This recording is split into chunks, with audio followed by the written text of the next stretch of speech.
Kejadian puting beliung yang berlaku baru-baru ini menjadi peringatan jelas bahawa perubahan iklim bukan lagi isu masa depan, tetapi ia sedang berlaku di depan mata kita. Apabila alam sekitar diabaikan, penebangan hutan berleluasa, pelepasan karbon terus meningkat tanpa kawalan dan aktiviti manusia tidak lagi berpaksikan keseimbangan alam, maka kestabilan atmosfera mula terganggu. Kesan langsung daripada ketidakseimbangan ini ialah peningkatan suhu global, perubahan corak angin, gangguan sistem tekanan udara serta taburan hujan yang tidak menentu.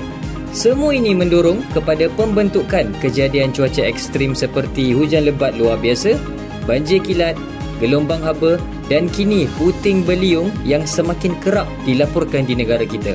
Fenomena ini menunjukkan bahawa Malaysia tidak terkecuali daripada kesan perubahan iklim global. Isu ini bukan hanya melibatkan alam sekitar semata-mata, tetapi turut memberi impak besar kepada keselamatan awam, ekonomi dan kesejahteraan sosial rakyat. Jadi apakah tindakan seterusnya? Kita perlu melihat bencana ini sebagai isyarat untuk berubah, bukan sekadar simpati sementara. Langkah seterusnya memerlukan kerjasama semua, baik pihak kerajaan, industri, komuniti dan individu. Perlu memperkukuh pelaksanaan Dasar Perubahan Iklim Negara (DPIN) dan memastikan setiap projek pembangunan mengambil kira penilaian risiko iklim (Climate Risk Assessment). Insentif bagi tenaga boleh baru dan dasar mengurangkan pelepasan karbon juga perlu diperluas ke sektor swasta dan komuniti tempatan.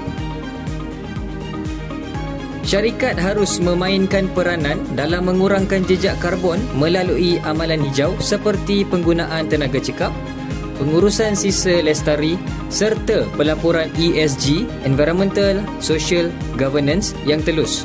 Setiap keputusan korporat hari ini akan menentukan kesihatan planet untuk generasi akan datang. Setiap tindakan kecil memberi kesan besar. Kurangkan penggunaan plastik sekali guna, tanam pokok, guna pengangkutan awam dan amalkan gaya hidup rendah karbon. Kesedaran awam perlu diterjemahkan kepada tindakan berterusan, bukan hanya ketika berlaku bencana. Pendidikan iklim wajar diterapkan dalam sistem sekolah supaya generasi muda memahami kaitan antara tingkah laku manusia dan kestabilan bumi. Anak-anak perlu dididik bahawa menjaga alam bukan pilihan, ia adalah tanggungjawab. Perubahan iklim tidak mengenal sempadan, tetapi usaha manusia boleh mengubah arah.